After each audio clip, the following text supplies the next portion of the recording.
Bienvenue, Jamel Belarache. Merci pour l'invitation. Merci à vous. Je rappelle que vous êtes président de la fondation Jobs of Africa. Avec vous, on va débattre aujourd'hui d'approche territoriale pour dynamiser l'emploi dans nos territoires, comment faire des régions les moteurs de croissance, à même de créer plus de richesses et donc, par ricochet, plus d'emplois.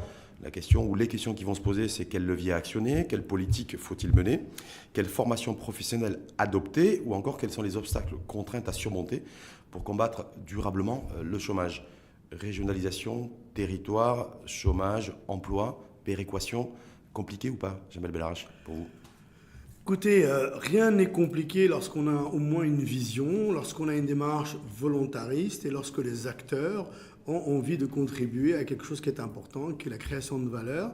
Et la création de valeur, c'est aussi la création d'emplois.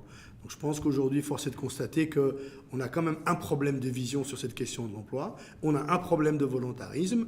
Et je pense qu'à un moment donné, il va falloir s'y atteler, c'est tout. Pourquoi vous dites qu'on a un problème de vision? Il y a une vision programme qui a été déclinée. Création, je crois, d'1,2 million d'emplois à l'horizon 2021. Aujourd'hui, non. Le programme qui a été employé c'est une très bonne démarche, dans le sens où, pour la première fois, les équipes du Premier ministre sont allées identifier un certain nombre de besoins dans certains secteurs aujourd'hui pour dire, voilà, maintenant, on va pouvoir créer à terme 1,2 million emplois. Le chiffre me semble relativement important.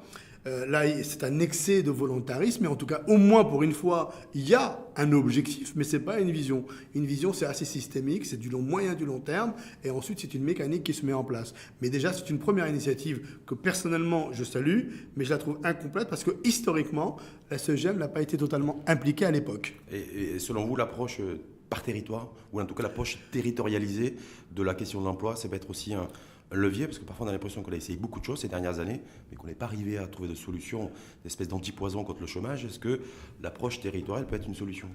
L'approche territoire est la seule solution. L'État est là pour avoir une vision sur la problématique de l'emploi. Mais aujourd'hui, les territoires, comme d'ailleurs dans le monde de l'entreprise, on est dans les approches qu'on appelle bottom-up, du territoire, du terrain vers le haut. Et en politique, c'est pareil. Aujourd'hui, les territoires ont une identité, ont un tissu économique, ont une problématique de compétences. C'est à partir de là qu'il faut absolument avoir une vraie politique qui fasse que, in fine, le territoire est engagé dans sa responsabilité pour créer de l'emploi avec son tissu local. Les mesures, elles doivent être aussi localisées, mais néanmoins, il doit y avoir une politique globale qui aide. La régionalisation aujourd'hui, à un moment, est-ce que les gens ont des budgets? Est-ce que, je pense qu'on en parlera tout à l'heure, mais en tout cas, il y a une vraie idée derrière ça. Mais pour vous, Jamel Belarache, est-ce qu'il faut nécessairement déconcentrer le pouvoir économique dans les régions, au sein des exécutifs régionaux, au stade où nous en sommes aujourd'hui, pour justement booster les territoires et avoir une contribution la plus large possible des acteurs, des opérateurs? Encore une fois, ça a été l'idée géniale de Sa Majesté à l'époque quand il a abordé le concept de la régionalisation. C'était de décentraliser un maximum d'activités pour rendre responsables les régions et voire même qu'elles se mettent en concurrence elles-mêmes pour attirer les investisseurs, pour donner envie aux gens d'aller habiter et travailler dans les régions. Ça se passe dans le monde entier, ça. Aujourd'hui, on est dans un monde concurrentiel. Les régions doivent être concurrentielles entre elles et donc donner envie aux gens d'aller investir là-bas et d'aller travailler là-bas. Pour vous, il faut décentraliser, Absolument. Déconcentrer. Absolument. Moi, je suis un... Quels que soient les profils des présidents de région, quel que soit aujourd'hui le fait que c'est pas encore mis en place, est-ce que voilà, au niveau, le problème, c'est que j'ai le sentiment que la régionalisation devient un serpent de mer. On en parle, mais pour l'instant, il n'y a rien. Il y a eu des PDR qui ont été mis en place. La problématique qui se pose pour les présidents de région, ce sont aussi les subsides financiers pour pouvoir déployer. Donc aujourd'hui, il faut accélérer la mise en œuvre. D'accord? Donc c'est pour ça que j'insiste beaucoup sur le fait que la régionalisation est un élément qui va créer une dynamique économique, parce que derrière ça, il y aura une dynamique concurrentielle entre les régions, et donc les emplois viendront derrière. Justement, sur la dynamique concurrentielle, il y a des régions, vous le savez mieux que moi, qui sont plus riches que d'autres. Donc du coup, est-ce qu'il n'y a pas le risque d'accroître un petit peu ces inégalités, c'est-à-dire que les régions riches s'en sortent plus facilement que les régions pauvres? Écoutez, aujourd'hui, il y a des solutions qui existent. Ce sont, je dirais, je me souviens plus du terme technique, mais en tout cas, la solidarité doit fonctionner entre les régions. Oui, mais il y a une espèce de fonds qui va être créé. Mais est-ce qu'on va faire décoller des régions qu'avec l'argent public, qu'avec des subventions publiques? Est-ce qu'on peut développer aussi l'ensemble des territoires avec une vision équitable, alors qu'on sait très bien qu'il y a des territoires qui sont moins armés, moins outillés que d'autres? Ça se passe comment là-dessus? Moi, j'ai une conviction, c'est que On ne peut pas laisser les territoires se débrouiller seuls. Il faut avoir une vision systémique. C'est-à-dire que ceux qui sont plus en difficulté, il faut les accompagner plus. Ceux qui le sont moins, leur donner on les plus de accompagne. sous, Bien évidemment. Ouais. C'est pour ça que je pense qu'en France, il y a ça s'appelle la dotation, je ne sais pas comment elle Global s'appelle. de fonctionnement. Ouais. Voilà. DGF, Non. ouais. De financement. Non, c'est-à-dire qu'entre les régions pauvres et les régions riches, il y a des quotes-parts qui vont beaucoup plus vers les régions ou les départements qui sont beaucoup plus démunis. Je pense que c'est la même chose chez nous aujourd'hui. Bien sûr que quand on regarde le PIB casablancais, Casablanca représente à peu près 23-24% du PIB national. Donc, bien sûr qu'il y a de la richesse. Donc, à côté d'une région où il y a Goulmim, etc., c'est pas la même chose. Donc, il faut accompagner parce qu'il faut aussi que les gens restent dans les territoires. On a besoin d'un maillage. Le Maroc, c'est une nation, c'est des régions. Et si tout le monde devient sous forme d'exode, ça ne fonctionne pas. Ça pose d'autres problèmes d'urbanisation, etc. Donc, c'est le rôle du politique que de créer les conditions pour que chaque région s'enrichisse davantage et capte ses citoyens sur place. Parce qu'il y a les visions, il y a Driss Benima, que vous connaissez très bien, je suppose, qui lui considère qu'il faut surtout aider prioritairement les régions riches à créer encore plus de richesses, encore plus d'emplois, plutôt que les régions qui le sont qui ont des moyens beaucoup plus modestes. Personnellement, Ouais. je n'ai pas d'expérience politique en la matière, mais j'ai des convictions. Ouais. Et je pense que c'est important dans la vie d'avoir des convictions. Je pense que, quoi que l'on dise sur le monde, sur le libéralisme aujourd'hui, Ouais. le libéralisme n'a de sens que si il n'oublie pas ceux qui n'ont pas la chance de pouvoir courir vite.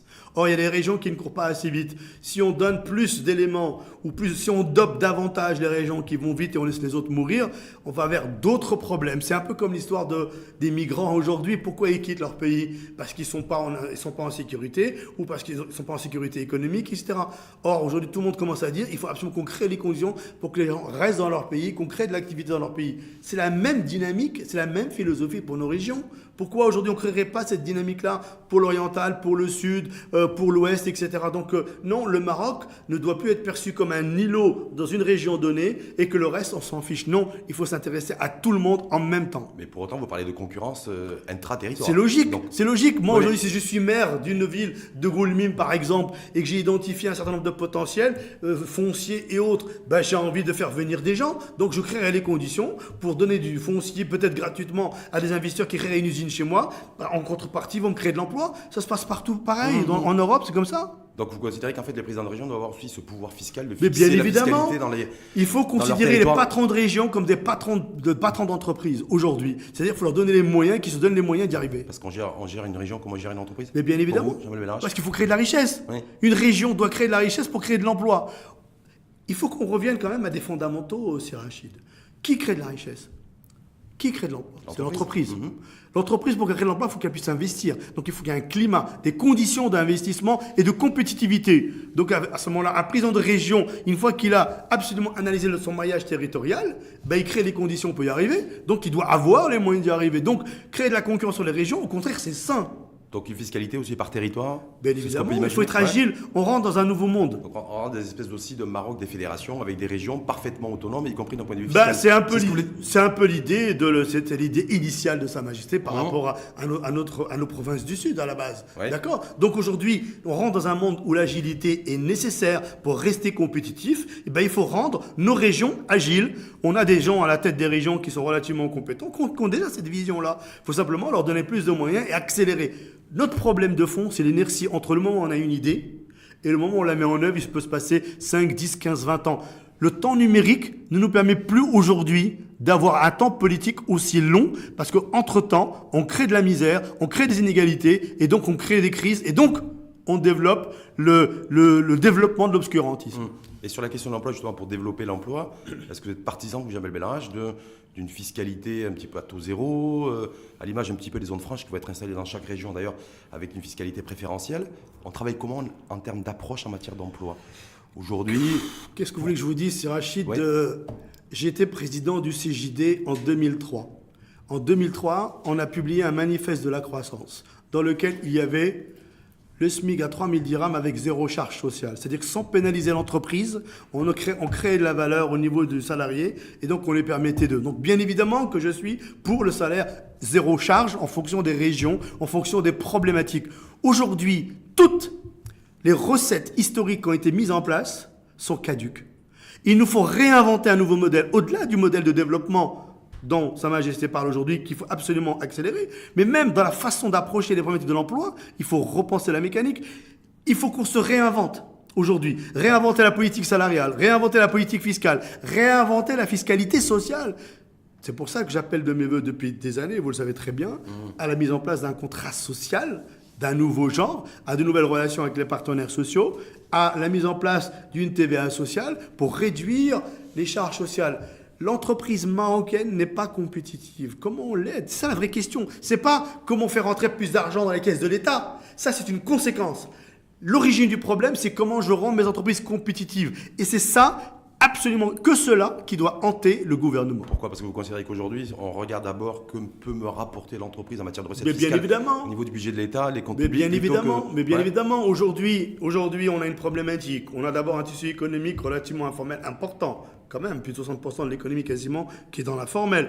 On a des rentrées sociales qui ne sont pas très élevées. Vous le savez, la CNSS, 1 300 000 salariés à peu près déclarés sur 12 mois consécutifs. 40% de l'emploi seulement est formel. Donc, si vous voulez, il y a quand même des dysfonctionnements structurels aujourd'hui. Comment on les adresse? Comment on les attaque? On a des problématiques au niveau de la retraite à terme qui va arriver. On a des problématiques de la formation professionnelle aujourd'hui. Comment on la finance? Comment on réinvente l'ANAPEC? Comment on réinvente les missions de l'Office de la formation professionnelle? Ce sont des sujets sérieux qui impactent l'avenir aujourd'hui de l'emploi au Maroc. Et c'est pour ça que je dis qu'il faut nous réinventer dans notre approche de la question de l'emploi et non plus la voir comme on la voyait historiquement. Et l'emploi digne, parce que je sais que vous avez soutenu Hakim Arakchi lorsqu'il était candidat à la présidence de la CGM, qui militait entre autres dans son programme pour une baisse du coût du travail, voilà, et avec une approche aussi de territoire un peu SMIC régional aussi, tout ça pour rebooster un petit peu l'entreprise et l'investissement essentiellement privé.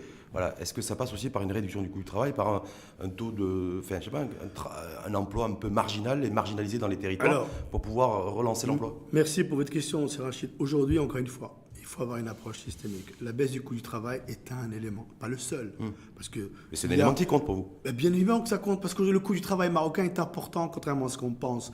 Le SMIC au Maroc, il est faible pour les gens, mais en termes de coût du travail, il est très élevé puisque c'est quasiment 50% du salaire moyen au Maroc qui est de l'ordre de 5 000 dirhams, ce qui est énorme comparé au pays de l'OCDE. C'est énorme. Donc bien sûr qu'il faut le baisser, mais le baisser intelligemment.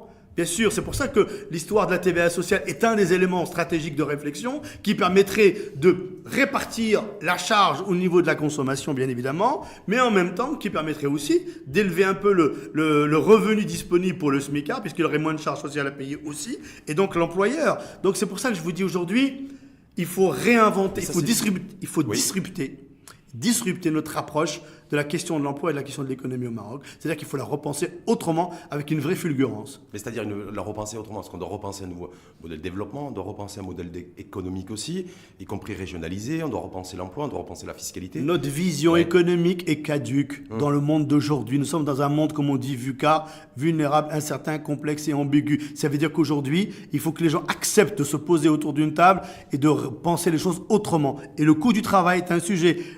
Les conditions de travail sont un sujet, le bien-être au travail est un sujet, donc le code du travail est un sujet. Il faut accepter de le repenser. Donc ça veut dire que les syndicats doivent aussi accepter de se poser autour d'une table, sortir d'une vision dogmatique, rentrer dans une vision pragmatique où le progrès social est conjugué au progrès économique, mais le progrès économique est aussi conjugué au progrès social. Donc c'est gagnant-gagnant. Et l'objectif, c'est quoi? C'est de réduire durablement le chômage, parce que je rappelle que c'est de réduire structurellement le chômage. Je rappelle les chiffres quand même. Aujourd'hui, vous avez à peu près 200 000 diplômés qui arrivent tous les ans sur le marché du travail. Vous avez à peu près 400 000 décrocheurs scolaires. Ça fait 600 000. Notre économie, allez, bon an, mal an, crée 50, 60, 70 000 emplois par an. Vous avez vu le gap. Donc si aujourd'hui on n'a pas une démarche disruptive qui va vraiment révolutionner notre approche du marché du travail, on aura du mal à donner du travail aux gens. Et je rappelle que si on va beaucoup plus largement dans le cadre de la fondation Jobs for Africa, où on réfléchit beaucoup à ces questions-là, aujourd'hui en Afrique, il y a 1 million de jeunes qui arrivent sur le marché du travail tous les ans. C'est 12 millions par an, alors que l'économie africaine ne crée que 3 millions d'emplois en formel. Je parle bien en formel. Tout le reste, c'est de l'informel. Donc c'est une bombe atomique aujourd'hui qui est en réserve au niveau continental, qui risque demain de nous exploser à la figure si, en tout cas dans les pays en général et dans le nôtre en particulier, on ne prend pas les choses de manière complètement différente et en rupture. Les mentalités doivent changer. Aujourd'hui, on a trop de gens dogmatiques qui sont encore dans le monde d'hier. Et moi, je propose un contrat social qui nous projette vers le monde de demain, dans un monde complètement numérique, mais dans un monde où, attention, la sécurité, les inégalités risquent de poser problème. Oui, et puis aussi la destruction d'emplois aussi, parce que dans ce nouveau monde que vous êtes en train de décliner, en tout cas décliner les grands contours, Jamel Belrach, c'est révolution digitale, c'est transformation profonde et mutation des marchés de l'emploi, c'est le risque aussi d'avoir des métiers qui disparaissent. Mais c'est la logique, c'est la logique de l'économie. Vous savez, Schumpeter parlait de la destruction créatrice, et il a raison. Ces nouveaux métiers, aujourd'hui, qui vont arriver, sont des métiers sur lesquels il va falloir qu'on accompagne des gens, qu'on les forme, qu'on les reforme. Mais ce n'est pas un problème en soi, à condition que justement notre système éducatif anticipe ces besoins-là. Je reviens un petit mot avec la Fondation Zagora que j'ai l'honneur de présider. On a déjà créé 3 écoles numériques dans le rural. On a des jeunes de 8 à 16 ans qui ont une classe avec des tablettes et on a vu le résultat extraordinaire. Ça veut dire que nous avons une jeunesse, des enfants en capacité d'apprentissage qui est relativement élevée. Donc, il faut se préparer à ce nouveau monde. Aujourd'hui, est-ce que c'est un acquis de compétences garanties, de savoir qu'il y a des gamins aujourd'hui de 9, 10, 12, 13 ans qui savent se servir d'une tablette ou d'un smartphone? Mais à condition que ces gamins, ça ne s'arrête pas à l'issue des 3 ans qu'ils font avec Zakura et que la continuité soit dans la vie de tous les jours, dans le marché du travail, dans l'école publique. Aujourd'hui, moi, ce que je suis en train de vous dire, c'est Rachid, c'est qu'aujourd'hui, on ne prépare pas notre pays au Maroc de demain, au monde de demain. On est toujours dans le monde d'hier, avec des réflexes d'hier. Est-ce que vous le connaissez, le monde de demain? Justement. On ne connaît pas le monde de demain, on ne connaît pas un métier sur 2 qui va être Je vous ai dit, on est dans un monde, on rentre dans un monde incertain et complexe.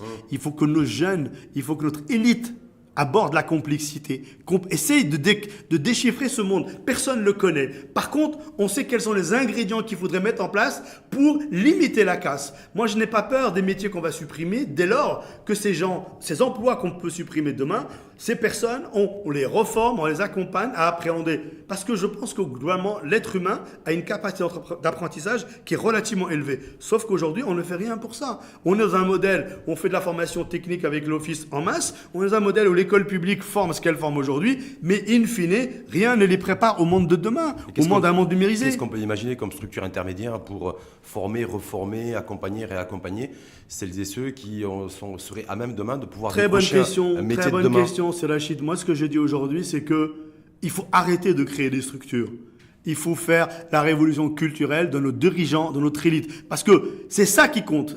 On peut réinventer un fonctionnement dans le cadre d'une structure existante, dès lors qu'on a un leadership qui est bon pour ça. Ce qui n'est pas le cas aujourd'hui.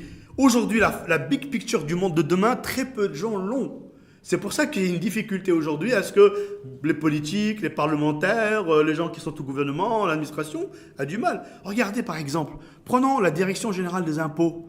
On a un monsieur qui a un leadership fort, qui est en train de révolutionner la Direction Générale des Impôts avec Sir Omar Farage. Et aujourd'hui, on a une administration moderne, dynamique, qui est en train de faire sa mutation, qui se prépare au monde de demain. Pourquoi on ne pourrait pas démultiplier ce type de leadership et ce type de démarche? Est-ce que c'est modélisable ça? Mais bien sûr que c'est modélisable. C'est pour les impôts, c'est pour augmenter les recettes fiscales. Tout est modélisable. Ouais. Tout est modélisable. Pourquoi? Parce que lui, aujourd'hui, il est parti du fait d'une idée simple. C'est comment je facilite la vie aux citoyens et en même temps, comment je crée de la valeur supplémentaire à l'État.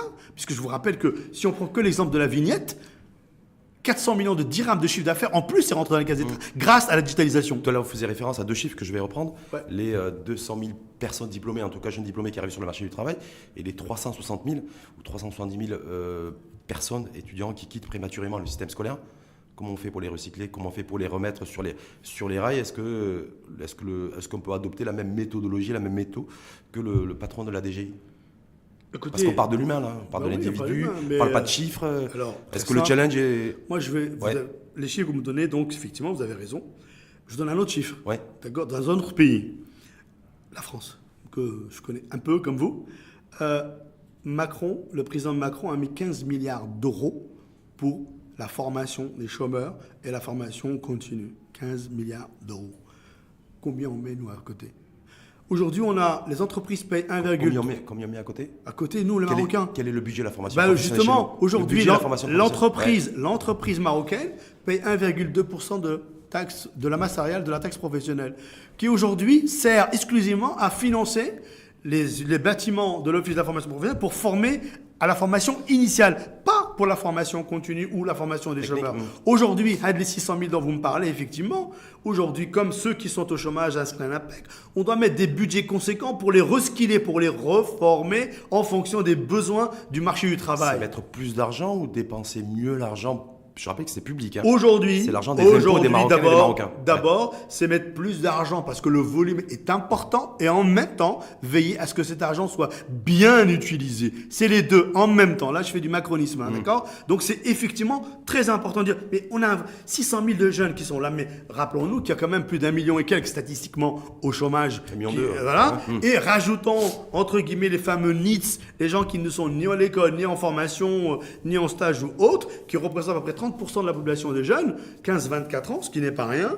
Ok, et voilà. Donc, et tous ces jeunes diplômés, 25% de taux de chômage. Vous vous rendez compte qu'aujourd'hui, ce sont des diplômés, 25% que les jeunes diplômés. Donc, ça veut dire que notre capacité à produire de la diplomation, elle est forte. Mais pour faire quoi ensuite? Ça, c'est grave. Je vous donne d'autres chiffres, c'est Rachid. Oui. On se focalise beaucoup sur le taux de chômage. C'est pas du tout pertinent. Faut pas. Le taux d'emploi, monsieur. Le taux d'emploi. Faut inverser de passer du taux de chômage au taux d'employabilité. Le taux d'emploi, c'est-à-dire que les gens en âge de travailler et les gens qui travaillent, les 15-24. Aujourd'hui, au Maroc, le global est à 42%. Mais le pire, en milieu urbain, il est à 35%. Quand la France est à 75%, l'Allemagne à 77%, la Turquie à 51%. On a un taux d'activité des femmes à moins de 26%. Donc ça veut dire quoi? Ça veut dire qu'on ne génère pas assez de travail parce qu'on n'est pas assez compétitif et on ne donne pas assez de travail aux gens qui sont en capacité de travailler. Donc on ne crée pas de valeur parce que justement, il n'y a pas de gens qui travaillent. C'est quoi le problème? Le problème, c'est les travailleurs, les profils des travailleurs susceptibles de travailler ou c'est le travail en lui-même? C'est en même temps, c'est les deux. On a un problème de compétences parce que faut savoir que grosso modo, ceux qui sont le moins touchés au chômage sont ceux qui n'ont aucune formation. D'accord? Notamment dans le rural qui trouve beaucoup de travail, beaucoup de missions en tout cas. Mais aujourd'hui, il y a un vrai sujet, encore une fois, sur la compétitivité de nos entreprises. Il faut leur donner à respirer. Il faut baisser le coût du travail. Il faut leur donner les accompagner. Le tissu, je rappelle, quand même, accessoirement, c'est 95% de PME, PMI. Donc il faut aussi leur donner les conditions pour qu'elles respirent différemment et les accompagner en marché intérieur, en marché extérieur, et bien évidemment, les rendre plus compétitifs. Pour accompagner ces entreprises, est-ce qu'elles soient exemplaires pour mériter un accompagnement de l'État, d'avoir de l'argent public, compte tenu que quand on voit aussi les chiffres de cotisation de l'entreprise, ne serait-ce qu'indicateur de l'IS, on se dit qu'il y a beaucoup d'entreprises qui échappent à l'impôt. Très bien. Donc, est-ce qu'il ne faut pas être exemplaire pour demander effectivement un soutien, un accompagnement de l'État? Là aussi, c'est la poule et l'œuf. Il ne faut pas mettre en examen économique de manière permanente les entreprises. Okay? La mise en examen, effectivement, elle a du sens parce que 85-83%, je crois, de l'impôt est payé par 2% des entreprises. C'est une réalité. C'est une réalité. Pour autant, je ne vais pas ne pas mettre en place des moyens supplémentaires pour accompagner au moins celles qui payent leurs impôts et de créer une dynamique et donner envie à ceux qui ne le payent pas pour qu'ils commencent à le payer parce qu'ils verront leur intérêt, parce qu'ils vont faire plus de chiffre d'affaires, plus de rentabilité. Mais en même temps, il faut aussi répondre à leurs contre-indications qui disent mais à quoi ça sert que je paye des impôts, je ne sais pas où ça va, etc. Je n'ai pas beaucoup d'aide.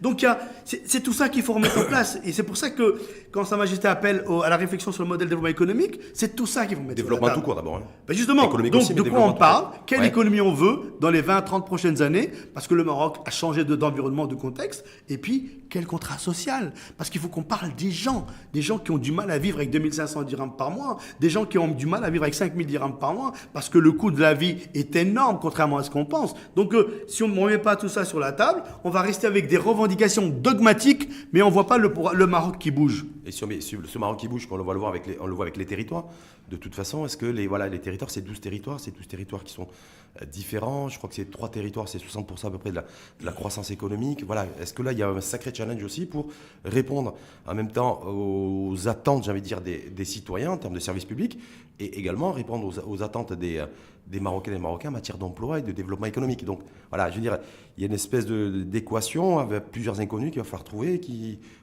Quelle solution, quelle potion magique pour les territoires? Il y a 7-8 ans, la deuxième région économique après Casablanca, c'était le Souss. Aujourd'hui, la deuxième région économique, c'est Tanger, sa région. Pourquoi? Parce que justement, il y a eu une politique volontariste, initiée à l'époque par le gouvernement de Jtou, etc., qui se sont posé la question, notamment dans le cadre des politiques sectorielles, en disant l'industrie. Donc on a mis en place un secteur identifié avec une industrie automobile qui a généré un écosystème, des emplois, etc., etc. On est capable de le faire. Aujourd'hui, l'ambition territoriale, au regard de la thématique du séminaire qui va avoir lieu vendredi, c'est encore une fois d'avoir la big picture, de se dire comment on peut aujourd'hui identifier nos régions, leur donner une identité régionale. Il faut trouver l'identité régionale de chaque région en fonction de son savoir-faire, de sa spécificité. Il ne faut pas simplement dire, tiens, pour faire plaisir dans le sud, on va créer une zone offshore ou une zone, je ne sais pas quoi, une technopole. Non, c'est en fonction des richesses possibles. Et à partir de là, créer une péréquation, je cherchais le terme tout à l'heure, une péréquation budgétaire qui fasse qu'on va accompagner les gens. Parce que, encore une fois, le travail de la réflexion sur l'identité régionale n'a pas encore été mis en place. On a simplement surfé sur l'existant. Aujourd'hui, Casablanca, on sait. Mais aujourd'hui, est-ce qu'on sait quelle est l'identité régionale de l'oriental? Est-ce qu'on sait quelle est l'identité régionale de la région de Goulmim, etc. On sait quelle est l'identité régionale de nos provinces du Sud. Il y a la pêche, il y a le truc, il y a le machin. Donc je pense qu'aujourd'hui, il faut travailler là-dessus. Ça veut dire quoi, Jamal Barachi? Il faut arrêter avec les grands plans, vision Maroc. Il faut avoir plan, vision, territoire. Est-ce que c'est là aussi qu'il faut changer aussi d'approche à ce niveau-là? Très très bonne question. Je l'ai dit et je le répète. Le pays, le Maroc, doit avoir une vision systémique. Après, cette vision systémique, elle est construite comment? Elle part d'abord du terrain. Donc ça veut dire que normalement, chaque région, c'est pour ça que je faisais l'analogie, chaque patron de région doit être un patron d'entreprise. Ça marche comme ça, une entreprise. Il y a une vision globale. Après, il y a les équipes qui travaillent. Donc, effectivement, chaque patron de région doit avoir une vision par rapport à son identité régionale. Mais tout ça, on le construit pour que ça devienne une vision pays. Parce qu'un pays, s'il n'a pas de cap, ça ne peut pas fonctionner. Et moi, je considère qu'aujourd'hui, il y a eu plusieurs caps qui ont été donnés à travers les discours de Sa Majesté, mais qu'aujourd'hui, on n'a pas encore su construire une vision systémique qui fasse que ça soit décliné. On a demandé aux régions de faire des PDR. Effectivement, elles ont pas mal de choses. Elles l'ont fait, ouais. Mais aujourd'hui, il y a un problème de déploiement parce qu'il y a un problème de budget. On dit qu'il y a un problème de ressources, un problème de compétences. Vous avez fait référence à des régions qui sont des entreprises, donc avec des PDG, des DG, mais il n'y a pas forcément suffisamment de cadres sup. Qui sont nécessaires pour accompagner tout le développement aussi. Mais c'est une opportunité extraordinaire pour créer justement des écoles de formation dédiées aux métiers de la fonction publique. C'est énorme. Moi, dès que Sa Majesté avait parlé de cette histoire de régionalisation, honnêtement, j'ai dit voilà un gisement énorme sur la formation des agents territoriaux. Il y a des emplois à créer qui sont énormissimes. Déjà, à identifier les compétences qui existent et les monter en compétences encore plus, et puis offrir des opportunités à d'autres personnes pour aller dans ces nouveaux métiers, non pas dans le métier du mqaddam local, mais dans des métiers de compétences techniques et ça, qui vont faire que les régions vont être fortes. Bien évidemment. Mais là, il n'y a pas des contraintes budgétaires, parce que de recruter déjà, on a une masse salariale au niveau de l'État qui est assez conséquente, avec un accroissement de 2,5 milliards de chaque année. Voilà. Moi, j'ai une conviction supplémentaire. Tout à l'heure, vous avez dit, mais est-ce qu'il faut décentraliser? Oui. Aujourd'hui, la question, c'est il faut moins d'État pour mieux d'État. Il faut accepter de dire qu'effectivement, il y a des régions où il y a peut-être certainement une sureffectif et donc on peut faire des économies là-dedans. La question, encore une fois aujourd'hui, parce qu'à chaque fois on dit contrainte budgétaire, mais c'est à nous de créer les conditions. Mais c'est pour ça que j'insiste encore une fois sur ma vision systémique dans le sens où il faut faire des économies ailleurs et dans pas mal de postes, et clairement, pour les mieux utiliser ailleurs. Par exemple, collecter davantage, on l'a dit tout à l'heure, l'impôt. L'assiette des gens qui paient les impôts est beaucoup trop faible. Je reviens à mon exemple obsessionnel qui est celui de la CNSS. Aujourd'hui, il n'y a pas assez de gens qui cotisent à la CNSS. Pourquoi? Parce que s'il y avait plus de gens qui cotisaient à la CNSS, on pourrait baisser le coût du travail. Et donc, en baissant le coût du travail, on amène les entreprises à recruter plus. Si elles recrutent plus, c'est parce qu'elles font plus de chiffre d'affaires. Si elles font plus de chiffre d'affaires, c'est qu'on va payer plus d'impôts. Et donc, si on paye plus d'impôts, on rentre plus d'argent dans les caisses de l'État. Donc, aujourd'hui, il nous faut rendre le pays agile. Pour ça, il faut que nos entreprises soient agiles. Donc, rétablir la confiance auprès de l'entreprise pour elle-même vis-à-vis de l'État. Partisan de dire aussi, Jabal Belrach, il faut des zones territoriales qui soient offshore. Est-ce que pendant très longtemps, c'est gratter la tête? Oui, on le fait, non, on ne le fait pas. C'est comme le positionnement Maroc au niveau du tourisme. Est-ce qu'on est sur du premium? Est-ce qu'on est sur du middle? Voilà, on n'a pas forcément tranché. C'est peut-être pour ça aussi que la vision est éreintée et en tout cas handicapée aujourd'hui, touristique. Mais est-ce que là, en l'occurrence, il faut avoir une vision offshore, territoire, c'est-à-dire rendre aussi ce Maroc territorial, j'allais dire, ouvert sur le monde, attractif en matière d'investissement, avec on privilégie l'emploi pendant X temps, peu importe le fait que ça ne rapporte pas d'argent à l'État. Est-ce que c'est ça qui est en jeu aujourd'hui, en termes de positionnement, un petit peu la carte d'identité, carte postale Maroc? Moi, je ne suis pas un expert, donc je vais rester modeste. Mais encore une fois, je parle avec des convictions, avec des tripes. Moi, je pense qu'il ne faut pas rendre le Maroc 100% offshore. Aujourd'hui, les zones offshore, il ne faut pas les banaliser. Elles ont un intérêt à un moment donné sur des secteurs précis. Par contre, c'est faisant en sorte que l'ensemble des agents économiques marocains bénéficient d'une dynamique, d'une facilitation sociale et fiscale qui fasse qu'ils vont être compétitifs. Parce que si aujourd'hui la question est de dire si on veut aider les gens ou les investisseurs à venir en créant l'offshore, ça n'a pas de sens. Tout le Maroc va être offshore. Toutes les régions voudront être offshore. Non, je préfère donner des moyens d'incitation aux régions pour qu'elles soient compétitives comme ça existe ailleurs. Combien de zones dans le monde, combien de pays, prenons la France ou ailleurs, ont des zones offshore? Excusez-moi, c'est pas le sujet. Le sujet, c'est de dire, c'est quoi la colonne vertébrale fiscale, c'est quoi la colonne vertébrale sociale qui fasse que moi, agent, moi entrepreneur, vous allez créer une entreprise, vous allez créer des emplois parce que vous êtes à l'aise, vous êtes agile, etc. Et que ça deviendra normal. Aujourd'hui, j'espère quand même au moins qu'à travers la dynamique numérique et les startups qui se créent, qu'elles au moins, elles sont dans une dynamique d'éthique, elles sont dans une dynamique où elles respectent les règles, dès lors aussi qu'on les aide pour rester agiles. Est-ce que vous vous rendez compte que même les startups aujourd'hui sont, on va dire, réglementées, organisées autour d'un code du travail qui est dépassé, alors qu'on sait très bien que dans la nouvelle économie, il faut garder de l'agilité, etc., de la flexibilité maximale. Donc, on est entre deux mondes aujourd'hui. On parle, nos élites parlent du nouveau monde. Mais elles agissent avec les comportements de l'ancien monde. Et là, c'est la schizophrénie totale. Pour ceux qui vous écoutent, Jamel Bellarage, qui viennent d'avoir leur diplôme, qui l'auront incessamment sous peu, ou qui sont à la recherche d'un emploi, est-ce que vous leur conseilleriez, parce qu'on a un problème de mobilité aussi territoriale, d'aller, que les gisements leur dire, allez sur les territoires, allez, sortez un petit peu de l'axe Casablanca-Rabat, parce que les emplois d'aujourd'hui, et surtout les emplois de demain, sont en dehors de l'axe Casablanca-Rabat? Moi, je suis quelqu'un de très honnête. Je suis niais à 100%, d'ailleurs, c'est ce qui me pose problème dans ce pays aujourd'hui.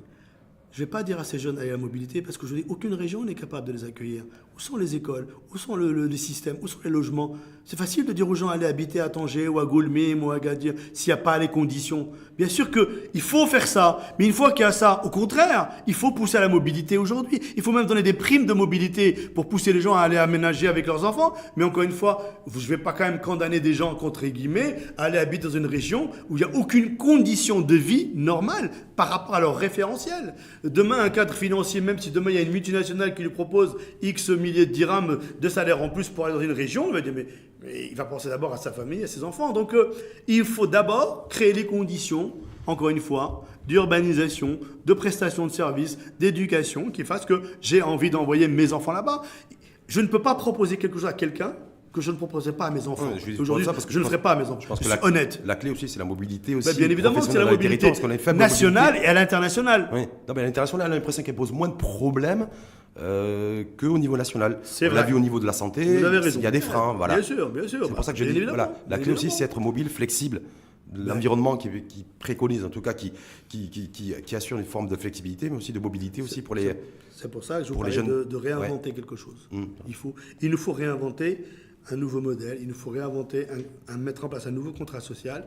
En fait, il nous faut une révolution culturelle sur notre vision du monde, dans ce monde nouveau qui vient. Aujourd'hui, on n'a pas cette vision-là. Les territoires ouverts sur le monde extérieur, ça sera ça la mondialisation. Mais demain, nos régions, elles auront des partenariats avec des régions à l'international. Demain, nos régions, elles auront leur propre stratégie, leur propre vision, mais elles rentreront dans un cadre. Mais pour ça, il faut qu'il y ait des cadres au sein des administrations qui soient dans cette dynamique-là, ce qui n'est pas le cas aujourd'hui. Une nouvelle dynamique aussi, pour rester aussi dans l'actualité, parce que c'est l'info en face. Et l'info du moment, c'est le nouveau bureau aussi de la CGEM, parce que Saladin Mezouar qui veut repositionner la CGEM, la rendre beaucoup plus attractive, booster l'investissement privé aussi, faire que le privé aussi, l'entrepreneuriat et les investisseurs privés marocains aussi, entre autres, ou avant tout, prennent leurs responsabilités. Vous avez suivi un petit peu le nouveau bureau exécutif au sein de la CGEM? Oui, j'ai vu. J'ai gratté, j'ai cherché vendredi, j'ai dit peut-être que je vais trouver Jamel Bellarage. Non, Jamel Bellarage a fait un choix différent. Il a accompagné Hakim Marrakchi, qu'on avait reçu d'ailleurs ici même. Les adhérents de la CGEM ont fait un autre choix. Donc maintenant, il faut souhaiter bon courage au nouveau président et à son nouveau bureau. Notre discussion préalable a bien expliqué l'ensemble des enjeux et des défis que connaît le Maroc et l'entreprise marocaine. Il faut espérer qu'ils réussissent leur mission. C'est dans l'intérêt du pays parce que nous vivons quand même des moments assez compliqués, assez difficiles. Vous avez suivi l'organigramme du bureau exécutif? J'ai vu dans la presse, comme tout le monde. Je n'ai pas de commentaire à faire particulier, si ce n'est bon courage. Vous pensez que Salah Mezouar et son équipe vont être en capacité de relever ces défis et puis de Je ne fais pas de procès a priori. Ouais. Je vous l'ai dit, je fais toujours confiance a priori. Ça fait 21 ans que je suis là et 21 ans que je fais confiance a priori. Donc il n'y a pas de raison à douter, en tout cas de leur envie de bien faire. Vous avez présidé aussi la commission emploi de la CGM? Quand?